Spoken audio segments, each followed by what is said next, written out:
Hello everyone. सो आज के video में हम लोग डिस्कस करने वाले हैं बजट 2026। तो आप मेरे साथ अंत तक वीडियो में बने रहिए और देखते हैं कि आज के बजट के बारे में क्या क्या चीज़ें अच्छी थी।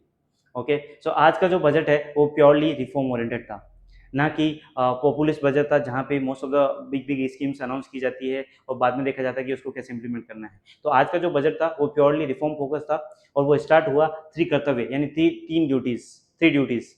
सो पहला था to sustain and accelerate economic growth. Correct. So to अगर इकोनॉमिक ग्रोथ जो है, जीडीपी ग्रोथ जो है, जैसे जैसे हमारा कंट्री बड़ा होता जाएगा साइज में, वो डिफिकल्ट होता जाता है। तो अगर हमें एक्सीलरेट करना है यानी ग्रोथ रेट को और बढ़ाना है या वो सस्टेन करना है तो उसके लिए हमें और रिफॉर्म करना पड़ेगा। तो पहला जो थीम था वो था ये कि एक्सीलरेट करना और सस्टेन करना इकोनॉमिक ग्रोथ को। सेकेंड जो था वो था fulfil aspiration of the people by participation. So इसका मतलब ये हुआ कि लोग जो है डेमोक्रेसी में वो ग्रोथ में पार्टिसिपेट करना चाहिए, बिकॉज जो ग्रोथ है अल्टीमेटली किसके लिए, पब्लिक के लिए, पब्लिक का बेनिफिट होना चाहिए। तो जो पार्टिसिपेशन भी है वो पूरा पब्लिक का होना चाहिए। And third was ensure every family and every community has access to what, basic resources and opportunities. तो ये जो है ये किसी भी जो अपॉर्चुनिटीज है वो किसी भी पब्लिक के लिए, चाहे वो कौन सी भी कम्युनिटी का हो या कौन से भी जेंडर का हो या कौन से भी फैमिली का हो, सबके लिए क्या होना चाहिए, इक्वल होना चाहिए। राइट, तभी हम एक डेवलप्ड भारत बन पाएंगे। तो तीन जो ड्यूटीज है वो उन्होंने पहले ही हाईलाइट किए। उसके बाद जो उनका फोकस था वो तीन इंपॉर्टेंट पॉइंट पे फोकस था। पहला था reforms, second was better allocation of capital and third was use of cutting edge future technologies। तो हम तीनों पे एक एक करके डिस्कस करेंगे। पहला था रिफॉर्म्स। तो जैसा कि हमने देखा हमारा जो टारगेट है 2047 का कि डेवलप इंडिया बनना चाहिए, तो उसके लिए सबसे इंपॉर्टेंट चीज़ क्या है, हमें प्रोसीजर्स, हमें ये जो प्रोसेसेस है, प्रोसीजर्स है, ये सभी क्या करने पड़ेंगे, सिंप्लीफाई करने पड़ेंगे। ये क्या होने चाहिए, फेयर होने चाहिए, ताकि सब कम से कम लोग जाके कोर्ट में केसेस जाए और उसमें कितना टाइम और प्रोडक्टिविटी वेस्ट होता है वो क्या होना चाहिए, कम से कम होना चाहिए। ठीक है। और जो काम है हमारे लाइक प्रोडक्ट्स है, हमारे जो प्रोसीजर है, हमारे जो इंफ्रा के प्रोजेक्ट्स है, वो जल्दी से जल्दी कंप्लीट होना चाहिए, ना कि ब्यूरोक्रेसी की वजह से या प्रोसीजर्स की वजह से अटकने चाहिए। तो इसके लिए सबसे इंपॉर्टेंट चीज़ क्या है, reform. Second was better allocation of capital. देखिए, सो इसमें क्या होता है कि अगर गवर्नमेंट बोरो कर रहा है तो अगर पूरा गवर्नमेंट या गवर्नमेंट जितना ज़्यादा बोरो करते जाएगा उतना ज़्यादा क्या होगा, प्राइवेट जो प्राइवेट पार्टिसिपेंट्स है उनके लिए कॉस्ट बढ़ते जाएगा। सो अज्यूम कीजिए अगर गवर्नमेंट 7% पे बोरो कर रहा है तो प्राइवेट प्लेयर है तो उसको 7% से ज़्यादा पे बोरो करना पड़ेगा। तो जितना ज़्यादा कैपिटल जो है बेटर एलोकेट होगा उतना ज़्यादा कंट्री में इफिशियंसी बढ़ेगा और जीडीपी ग्रोथ रेट भी बढ़ेगा। तो दोनों चीज़ें इंपॉर्टेंट है, एक तो कॉस्ट ऑफ कैपिटल कम करना और जो कैपिटल अवेलेबल है उसको क्या करना, बेटर एलोकेशन करना। और थर्ड क्या है, टेक्नोलॉजी के बारे में। सो टेक्नोलॉजी जो है, जो आज का जो दौर है वो basically artificial intelligence, machine learning के बारे में है। करेक्ट। सो इसीलिए सबसे इंपॉर्टेंट चीज़ क्या है कि आपको टेक्नोलॉजी में सुप्रीमेसी होना। वी हैव सीन कि जैसे चाइना है, यूएस है, they are already far ahead of us in terms of artificial intelligence. तो हमें भी उस डायरेक्शन में इग्नोरेंस नहीं रहना है। तो इसीलिए focusing on the cutting edge and future technologies like quantum computing, all this technologies, right. So all these three important points are reforms, better allocation of capital and focus on cutting edge technologies। उसके बाद कुछ जो point है वो जो important थे, पहला था मैन्युफैक्चरिंग पे। तो हमने स्टार्टिंग से ही देखा है कि ये जो गवर्नमेंट है उसका जो फोकस है वो प्योरली मैन्युफैक्चरिंग पे बहुत ज़्यादा रहा है और यहाँ पे भी हमें ये बजट में भी क्लियरली देखने को मिला। तो जो सेमीकंडक्टर है या इलेक्ट्रॉनिक्स है इसमें हमने देखा कि काफ़ी सक्सेस मिला है गवर्नमेंट को। ओके, सो नाउ इस बजट में सेमीकंडक्टर्स के लिए स्पेशली ISM 2 यानी सेमीकंडक्टर मैन्युफैक्चरिंग जो मिशन है उसमें एडिशनल 40,000 करोड़ का अलोकेशन किया गया है, which is a huge. Okay, so this will further give boost to electronics and semiconductor manufacturing. उसके बाद बायोफार्मा, रेयर अर्थ मिनरल्स। तो हमने देखा कि किस तरीके से China is using advantage, taking advantage of major supplier. तो अभी देखेंगे तो मोर देन 90% सप्लाई किससे आता है, चाइना से आता है। तो इसी को ध्यान में रखते हुए गवर्नमेंट ने अभी इस पर फोकस करना चालू किया है। Container manufacturing, so basically ship से जो हमारा एक्सपोर्ट होता है, इंपोर्ट होता है, construction equipment, textile, sports.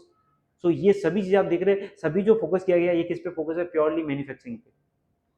Okay, second है MSME। सो ग्रोथ का इंजन क्या होता है, जो छोटे कंपनीज है वही इंप्लॉयमेंट जनरेट करते हैं, right. So they are in very big numbers though they are small. तो इनके लिए growth and liquidity support fund भी अनाउंस किया गया जो किसको सपोर्ट करेगा, MSME को ग्रोथ के लिए। थर्ड क्या था, Tier 2 एंड Tier 3 सिटीज। सो आज हम देखेंगे कि सबसे ज़्यादा जो ग्रोथ इंजन है, जो न्यू ग्रोथ इंजन आ रहे हैं, वो कौन से हैं? टियर 2 टियर 3 सिटीज़ में, जो कि वेरी एस्पिरेशनल है, जहाँ पे उनको और ग्रोथ करना है और चीज़ें कंज्यूम करना है। ओके, सो ये सब चीज़ें किस में हो रही है? टियर 2 टियर 3 सिटीज़ में। अब इनके साथ साथ इनका पॉपुलेशन भी बढ़ रहा है, तो इंफ्रास्ट्रक्चर कम है, तो ये सब चीज़ों को अगर टैकल करना है, तो किस तरीके से हमारे टियर 2 टियर 3 सिटीज़ ग्रोथ होनी चाहिए। इससे क्या होगा कि आपके जो मेजर सिटीज़ है लाइक मुंबई, कोलकाता, बैंगलोर, इन पे भी क्या होगा? स्ट्रेस कम हो जाएगा, क्योंकि ये ऑलरेडी इसमें क्या है? इंफ्रास्ट्रक्चर डेफिसिट है, ये ऑलरेडी बहुत सारे लोगों की वजह से फुल हो रखा है। तो टियर 2 टियर 3 सिटीज़ का ग्रोथ इसीलिए इम्पोर्टेंट है, और इसी को ध्यान में रखते हुए 5000 करोड़ पर सिटी फॉर 5 ईयर्स अनाउंस किया गया है। ये भी एक अच्छा स्टेप है। फोर्थ क्या था? इंफ्रास्ट्रक्चर। सो देखेंगे ये कंटिन्यूअसली ये गवर्नमेंट ने एक अच्छा अलोकेशन जो है, बड़ा अलोकेशन हमेशा इसको दिया है इंफ्रास्ट्रक्चर सेक्टर को, और वो यहाँ पे भी दिखा। और यहाँ पे इन्होंने 11.25 लाख करोड़ से 12.25 लाख करोड़ कर दिया है इंफ्रास्ट्रक्चर का allocation, which is extremely good. Why? Because infrastructure is a productive assets. उससे क्या होता है? जॉब्स क्रिएट होती है, मल्टीप्लाई होता है, ईज ऑफ मूविंग गुड्स होता है। सपोज अगर कोई रोड बनता है, एक्सप्रेस वे बनता है, तो उससे क्या होता है? टाइम कंज्यूमशन कम होता है, राइट? तो प्रोडक्टिविटी बढ़ती है, तो इसीलिए they are very good step. High speed rail corridors, 5 waterways, and for developer के लिए they have the infra risk guarantee fund as well. So all these are very good step in terms of infrastructure development. And fifth was financial sector reforms. So financial sector में भी बहुत important है, because अगर आपको developed country की तरफ process करना है, तो financial sector must be very strong, because उसी के दम पे ही वो क्या होगा? मैक्सिमम जो मल्टीप्लायर इम्पैक्ट है वो किससे आता है? फाइनेंशियल सेक्टर से। तो उसमें हम देखेंगे कि कॉर्पोरेट बॉन्ड मार्केट के बारे में बोला गया, एंड म्यूनिसिपल बॉन्ड्स के बारे में, यानी जैसे कि आपका बीएमसी हो गया, Bombay municipal corporation, Bangalore municipal corporation. तो ये जो सिटीज़ के कॉर्पोरेशन हैं, इनको और मार्केट से बोरोइंग करने के लिए हेल्प की जाए, ताकि ये लोग और ज़्यादा इंफ्रास्ट्रक्चर पे फोकस कर सके, हमारे जो सिटीज़ है वो ज़्यादा क्लीन हो, ज़्यादा इंफ्रास्ट्रक्चर बेटर हो। सेकेंड चीज़ क्या था? बैंक्स के लिए यानी हमने देखा है कि बहुत सारा न्यूज़ देखा था कि डेवलप जब हम बनेंगे, तो we need that kind of banks. तो उसके लिए कमेटी सेटअप की गई कि कौन कौन से बैंकों के साथ क्या होना चाहिए, अगर किन के साथ मर्ज करना है तो करना चाहिए या नहीं करना चाहिए, इनका स्केल बड़ा कैसे किया जाए, ताकि वो क्या हो? ग्लोबल लेवल पे कॉम्पिटिटिव हो। तो इसके लिए एक कमेटी, स्पेशल कमेटी सेटअप की गई, ये ध्यान में रखते हुए हमारे विकसित भारत के गोल को।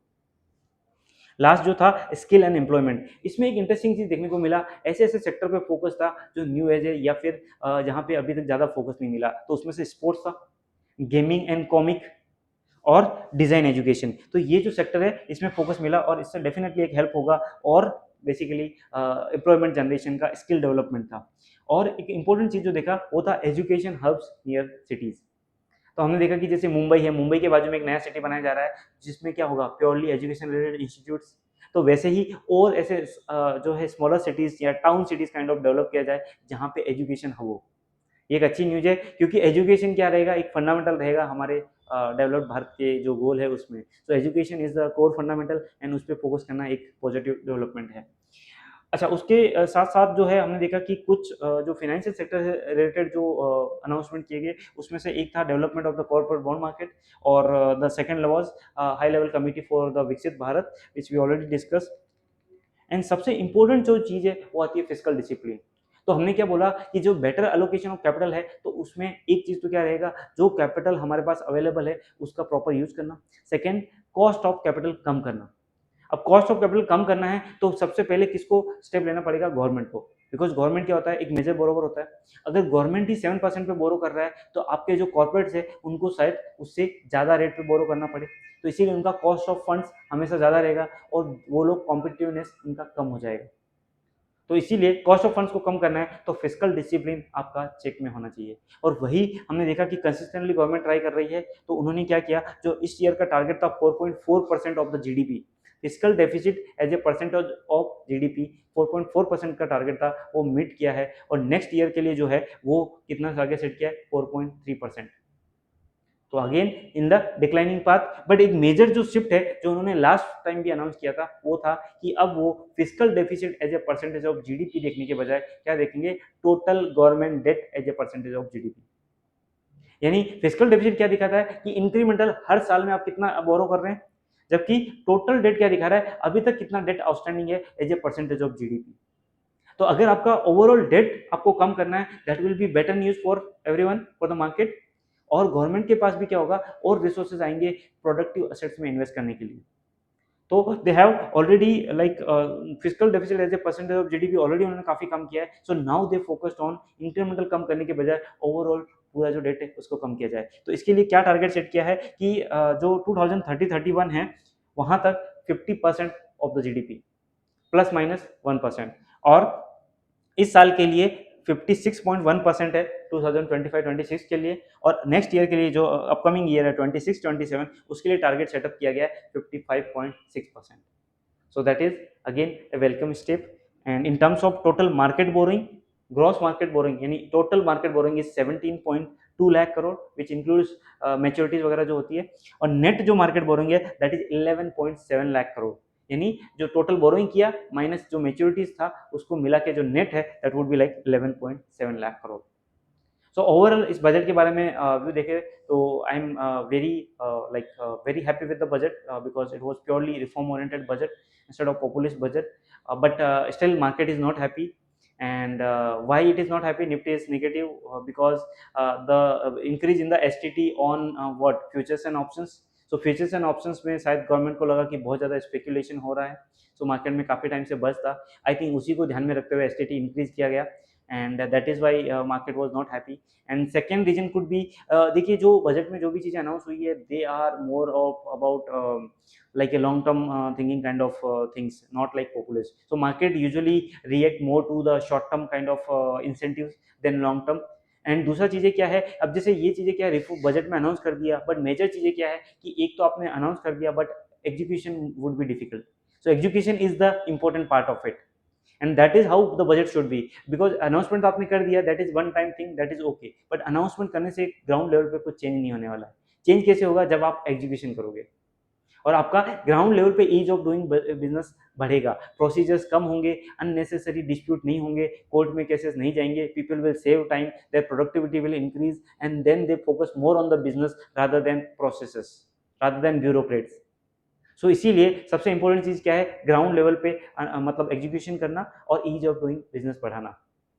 Okay, so that is how I think this budget will be more like a education and reform oriented budget on that, and announcement are there definitely, but we have to see how they execute it. Okay, so that is all from my side, and let me know if you have any doubt or you want to discuss in the comments. Please like and share my video. Thank you so much.